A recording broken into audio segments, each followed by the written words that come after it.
Everyone, welcome back to my channel and today in this video we are going to discussing about socialism. सबसे पहले socialism होता क्या है? तो socialism जो है वो एक रोड मैप है between capitalist class and communist society. ठीक है, सोशलिज्म आने का रीज़न क्या है? सोशलिज्म आया क्यों? सबसे पहले हमने लिबरलिज्म की बात की थी इससे पहले वाले वीडियो में. तो लिबरलिज्म में क्या था कि इंडस्ट्रियलाइजेशन स्टार्ट हो गया था. तो इंडस्ट्रियलाइजेशन के बाद उसमें जब कोई इंडस्ट्री ओपन होगी तो उसमें वर्कर्स की आवश्यकता होगी. ठीक है, और वर्कर्स की जब आवश्यकता होगी तो पहले क्या था कि जो पुअर गरीब लोग जो होते थे उनका काफ़ी एक्सप्लॉयटेशन होता था. ठीक है, अब एक्सप्लॉयटेशन होता था तो इससे उस सोसाइटी में जो है इनइक्वालिटी पैदा हो गई. ठीक है, इनइक्वालिटी आ गई बिटवीन कैपिटलिस्ट क्लास और जो पुअर लोग थे, गरीब और अमीर के बीच में जो थी काफ़ी डिफरेंस आ गया था. तो उससे सोसाइटी जो है वो काफ़ी पीछे हो गई थी. तो कुछ ऐसे लोग थे सोसाइटी में जो कि चाहते थे कि इसमें चेंज हो. ठीक है, मतलब किसमें चेंज, मतलब कि जो इक्वालिटी है, इनइक्वालिटी है, मतलब लोग बराबर आ जाए. तो उन लोगों ने एक ये जो सोशलिज्म है, ठीक है, सोशलिज्म जो है वो एक रोड मैप है. ठीक है, अब कैसे रोड मैप है देखिए. सोशलिज्म में क्या होता है कि स्टेट इंटरफेयर करता है.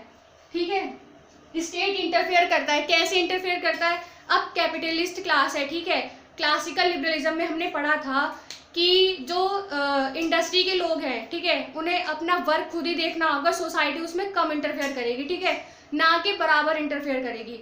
और जब स्टेट जो है वो इंटरफेयर नहीं करेगी तो जो कैपिटलिस्ट क्लास, जो क्लासिकल लिबरलिज्म के लोग थे, ठीक है, उन लोगों ने अपनी मर्जी, जो भी उनकी मर्जी होती थी वो लोग करते थे. जैसे लेबर को वेजेस वगैरह कम देते थे. ठीक है, काफ़ी घंटे उन्हें काम कराया जाता था, 18 से 20 घंटे. ठीक है, और सोने का टाइम जो है उनका मतलब काफ़ी कम था. इक्वालिटी नहीं थी वेजेस में. ठीक है, तो इस तरीके से जो है वहाँ के लेबर्स का एक्सप्लॉयटेशन हुआ और इससे जो है चेंजेस आए सोसाइटी में आफ्टर सम टाइम. ठीक है, अब कैसे चेंज आया देखिए.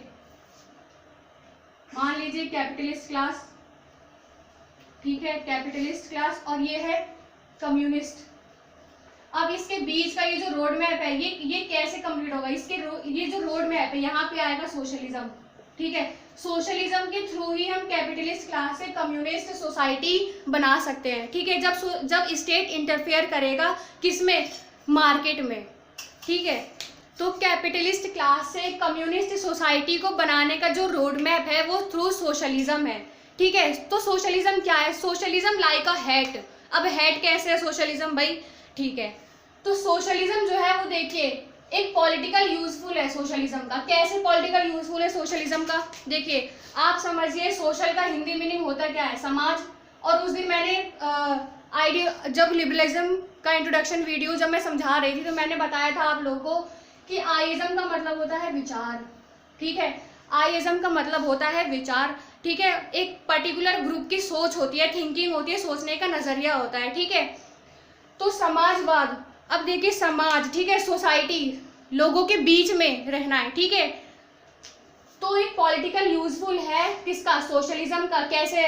जैसे फॉर एग्जांपल मान लीजिए कि इलेक्शन होता है और डिफरेंट टाइप की पॉलिटिकल पार्टीज होती हैं. डिफरेंट टाइप की जो पॉलिटिकल पार्टीज होती हैं उनके डिफरेंट आइडियोलॉजीज होते हैं. ठीक है, और वो डिफरेंट आइडियोलॉजी के कारण ही लोगों को अपनी तरफ अट्रैक्ट करते हैं, जिससे क्या होता है कि जो लोग होते हैं उनको इलेक्शन में वोट देते हैं. ठीक है, तो एक इसका पॉलिटिकल यूजफुल है. ठीक है, socialism. Where large number of society is poor, जहाँ पे जो लोग होते हैं, लार्ज नंबर ऑफ सोसाइटी जो होती है वो काफ़ी पुअर होती है और जो गरीब लोग होते हैं उनको काफ़ी आसान होता है इस तरीके से उन्हें कन्विंस करना ताकि वो उनको इलेक्शन में वोट दे. ठीक है, वो उनके आइडियोलॉजी के साथ खेलते हैं. उनका जो थिंकिंग है पुअर लोगों का, जो गरीब लोगों का जो थिंकिंग होता है वो उनसे काफ़ी मैच करता है पॉलिटिकल पार्टी से. ठीक है, और पॉलिटिकल पार्टीज होती है काफ़ी डिफरेंट होती है, उनकी आइडियोलॉजी काफ़ी डिफरेंट होती है. किसी एक पर्टिकुलर पॉलिटिकल पार्टी का आइडियोलॉजी कुछ और होगा और दूसरे का आइडियोलॉजी कुछ और होगा. जैसे कि सोसाइटी में डिफरेंट डाइवर्सिटी है, डिफरेंट टाइप के लोग, डिफरेंट टाइप का ग्रुप है. ठीक है, और जैसे ग्रुप होता है वैसी पॉलिटिकल पार्टीज होती हैं. ठीक है, वो देखती है कि सोसाइटी का क्या मोटिव है, सोसाइटी चाहती क्या है, और उसी हिसाब से वो पॉलिटिकल पार्टी जो है वो क्रिएट करते हैं और लोगों को अपनी तरफ अट्रैक्ट करते हैं. तो सोशलिज्म जो है वो एक पॉलिटिकल काफ़ी यूजफुल है पॉलिटिकली, ठीक है। अब क्या होता है, डेमोक्रेसी जैसे कंट्री में, हमारी कंट्री जो है वो डेमोक्रेटिक कंट्री है, ठीक है, और इसमें काफ़ी ज़्यादा पुअर लोग हैं और इस यहाँ पे पुअर लोगों के पास भी डेमोक्रेटिक राइट है, ठीक है, वो इलेक्शन में वोट दे सकते हैं। तो इससे क्या होता है, सोशलिज्म काफ़ी यूजफुल है और इसीलिए हम लोग इसे कहते हैं it is like a hat, ठीक है। अब हमने समझा था कि जैसे लिबरलिज्म में कोर वैल्यू लिबर्टी होती है, वैसे सोशलिज्म में जो इसका कोर वैल्यू होता है वो सोशल एंड इकोनॉमिक इक्वेलिटी होती है।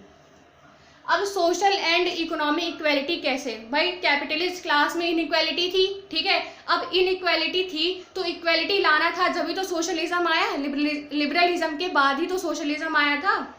तो सोशलिज्म क्यों आया, इसलिए तो आया सोसाइटी में इनइक्वेलिटी थी, ठीक है। तो स्टेट अगर इंटरफेयर करेगा जब ही इक्वेलिटी होगी, कहाँ पे इक्वेलिटी होगी भाई, सोसाइटी में, और किस तरीके की इक्वेलिटी होगी, वो होगी सोशल एंड इकोनॉमिक इक्वेलिटी। अब उसके बाद हम बात करते हैं कि सेंट्रल थीम क्या है सोशलिज्म का। अगर आपने इसे समझ लिया, सेंट्रल थीम को समझ लिया, सोशलिज्म के सेंट्रल थीम को अगर आप समझ जाएंगे तो आपको सोशलिज्म समझने में काफ़ी आसानी हो जाएगी।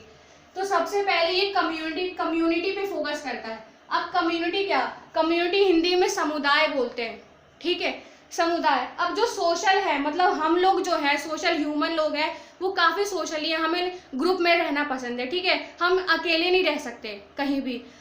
आप स्कूल में जाते हो, क्लास में जाते हो, आप लोग ग्रुप के साथ बैठते हो, ठीक है, खेलते भी हैं हम लोग ग्रुप के साथ ही खेलते हैं, घर में भी रहते हैं तो घर में भी फैमिली होती है, हर जगह एक ग्रुप है, ठीक है। और ग्रुप क्यों है भाई, कोई भी एक इंसान अपनी सारी नीड्स को अकेले फुलफिल नहीं कर पाएगा, तो इसीलिए उसे ग्रुप की आवश्यकता पड़ती है, उसे वो अकेले अपनी सारी एक्टिविटी को फुलफिल नहीं कर पाएगा, अपनी सारी नीड्स को, बेसिक नीड्स को फुलफिल नहीं कर पाएगा, इसी वजह से उसे ग्रुप की ज़रूरत पड़ती है। और जो ह्यूमन बीइंग होता है वो एक सोशल क्रिएचर होता है, बेसिकली यही है कम्युनिटी, ठीक है। तो जो सोशलिज्म है वो सबको एक साथ लेके चलता है, वो कैपिटलिस्ट या लिबरल क्लास जैसे नहीं है कि सिर्फ एक इंडिविजुअल पे फोकस करेगा, नो, देयर इज कम्युनिटी, ठीक है, जो कि फोकस करता है ग्रुप पे, ठीक है, नंबर ऑफ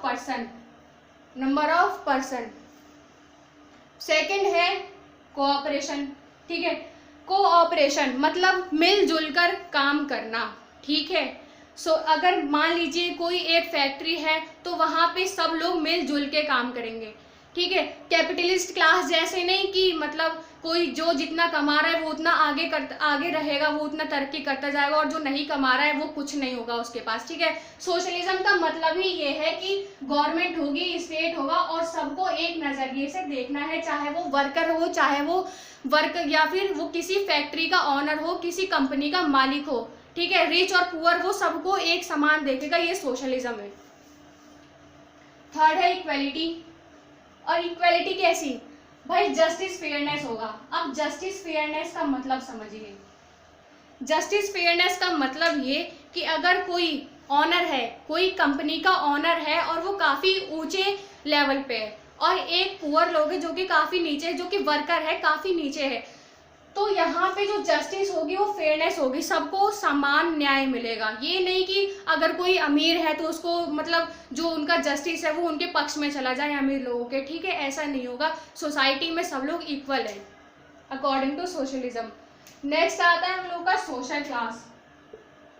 सोशल क्लास, ठीक है। अब यहाँ पे समुदाय की बात हो रही है, नॉट इंडिविजुअल, कैपिटलिस्ट या लिबरल क्लास जैसे नहीं कि यहाँ पे हम अकेले व्यक्तियों की बात करेंगे, ठीक है।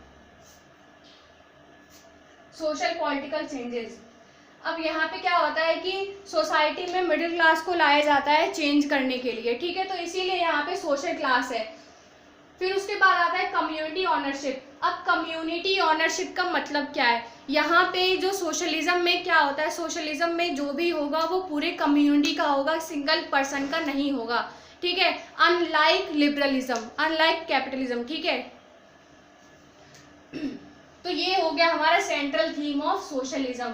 हमने सोशलिज्म को समझ लिया है, सोशलिज्म क्या है, इसका ओरिजिन कैसे हुआ, ठीक है, और उसके बाद हमने सेंट्रल थीम समझ लिया जो कि सोशलिज्म का है, ठीक है। अगर आपने इन पांचों पॉइंट को अच्छे से समझ लिया है तो I hope you are able to understand this topic, ठीक है। अब हम इसके टाइप की बात करते हैं कि सोशलिज्म का टाइप क्या होता है, सोशलिज्म के कितने टाइप होते हैं, उसका मेथड क्या है।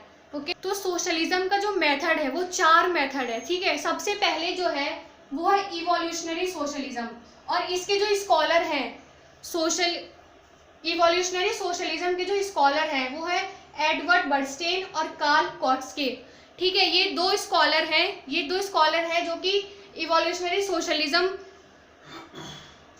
को डिफाइन करते हैं, ठीक है। सबसे पहले वो लोग बोलते हैं कि हमें रिवॉल्यूशन की ज़रूरत नहीं है। अब सोशलिज्म लाने के लिए भी काफ़ी मतलब दो तरीके का मेथड वो अपनाया जाता है, जैसे कि रिवॉल्यूशन का और एक पीसफुल तरीके से सोशलिज्म लाना, ठीक है। जब वर्किंग क्लास का एक्सप्लॉयटेशन होगा तो या तो पीसफुल तरीके से कम्युनिस्ट सोसाइटी आएगी या तो फिर रिवॉल्ट करके, ठीक है, थ्रू रिवॉल्यूशन।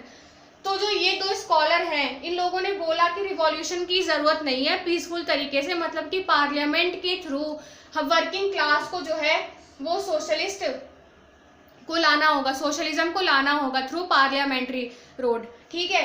तो ये जो इवोल्यूशनरी सोशलिज्म जो था वो जर्मनी में काफ़ी फेमस था, ठीक है। जर्मनी में ये काफ़ी पॉपुलर हुआ, और उसके बाद जो सेकंड नंबर का जो है फैबियन सोशलिज्म, ठीक है। तो जो फैबियन सोशलिज्म है वो ब्रिटिश वैरायटी का सोशलिज्म, ठीक है, ब्रिटिश में काफ़ी पॉपुलर था फैबियन सोशलिज्म। और इनकी जो पॉलिसी है वो है strike when iron is hot, मतलब एक टाइप का रिवॉल्यूशन टाइप, ठीक है। और वो लोग कहते हैं कि जो सोशलिज्म है वो एक रात में नहीं आ जाएगा, ठीक है। हमें लोगों को प्रिपेयर करना पड़ेगा सोशलिज्म लाने के लिए, उनमें अवेयरनेस डेवलप करना पड़ेगा कि आप लोगों का एक्सप्लॉयटेशन हो रहा है थ्रू कैपिटलिस्ट क्लास, ठीक है। तो इन लोगों को, पुअर वर्कर्स को, ठीक है, जो लेबर्स होते थे उन लोगों को अवेयरनेस कराने की ज़रूरत थी। किसके द्वारा? अब अवेयरनेस किसके द्वारा कराया जाए, ठीक है, तो वो होगा middle class, educated middle class through civil society, ठीक है। तो जो ये एजुकेटेड पर्सन होते थे मिडिल क्लास के, तो ये काम जो है, ये रिस्पॉन्सिबिलिटी जो है अवेयरनेस कराने की, वो मिडिल क्लास को दी गई जो कि एजुकेटेड लोग थे, ठीक है। और जो नेहरूवियन सोशलिज्म है जो कि इंडिया में लागू किया गया थ्रू जब नेहरू जी प्राइम मिनिस्टर बने थे, ठीक है, तो हमारा जो इंडिया है वो सोशलिज्म को फॉलो करता है, ठीक है। और सोशलिज्म का जो टाइप है वो नेहरूवियन सोशलिज्म है, और जो नेहरूवियन सोशलिज्म है वो फैबियन सोशलिज्म पे ही बेस्ड है, ठीक है। तो ये था हमारा फैबियन सोशलिज्म जो कि ब्रिटिश वैरायटी का है, और उसकी पॉलिसी जो है strike when iron is hot, एक टाइप के रिवॉल्यूशनरी। और वो लोग कहते हैं कि रिवॉल्यूशन जो है वो एक रात में नहीं आ जाएगा, हमें अब लोगों को जो है अवेयर कराना पड़ेगा। लोगों को अवेयर क्यों कराना पड़ेगा? क्योंकि उनका एक्सप्लॉयटेशन हो रहा है। और किसके द्वारा अवेयर कराया जाएगा? Through middle class. और मिडिल क्लास जो होती है सिविल सोसाइटी, एजुकेटेड लोग, ठीक है। बेसिकली यही था फैबियन सोशलिज्म। अब हम बात करते हैं गिल्ड सोशलिज्म की। तो इसके जो स्कॉलर हैं वो जीडी कोले हैं, ठीक है। और ये ब्रिटिश वैरायटी ऑफ है, ठीक है, ब्रिटिश वैरायटी का गिल्ड सोशलिज्म है। सबसे पहले ब्रिटिश ने ही इसको अडॉप्ट किया था, ठीक है। और जो इसका रियल इंटरेस्ट है, जो स्कॉलर हैं गिल्ड सोशलिज्म के, वो व्यू देते हैं कि जो रियल इंटरेस्ट है वो इकोनॉमिक इंटरेस्ट है, ठीक है। इकोनॉमी के पर्सपेक्टिव से हमें जो है वो एडुकेट रिप्रेजेंटेशन चाहिए पॉलिसी मेकिंग में, क्योंकि पॉलिसी बना के, ठीक है, एक स्टेट पॉलिसी बनाता है, और स्टेट जब पॉलिसी बनाएगा और उसमें सबसे ज़्यादा जो रिप्रेजेंटेशन होगा वो वर्कर्स का होगा, तो क्या होगा कि कैपिटलिस्ट सोसाइटी से कम्युनिस्ट सोसाइटी थ्रू सोशलिज्म, ये जो उद्देश्य है ये गिल्ड सोशलिज्म का, ये पूरा हो पाएगा। अब इसके बाद हम बात करते हैं सिंडिकलिज्म सोशलिज्म की, ठीक है। तो ये जो सोशलिज्म है ये फ्रेंच वैरायटी का सोशलिज्म है, ठीक है। और जो टेक्निक इसमें अप्लाई की जाती है, ठीक है, इस वाले सोशलिज्म में जो टेक्निक अप्लाई की जाती है वो होता है स्ट्राइक, लॉकआउट्स और स्लो वर्क, ठीक है। तो ये टेक्निक्स अपना के सोशलिज्म जो है वो आ पाएगा। तो ये 4 मेथड जो है सोशलिज्म के, ये हमने समझ लिए हैं, और यहाँ पे ये जो सोशलिज्म टॉपिक है हमारा कंप्लीट होता है।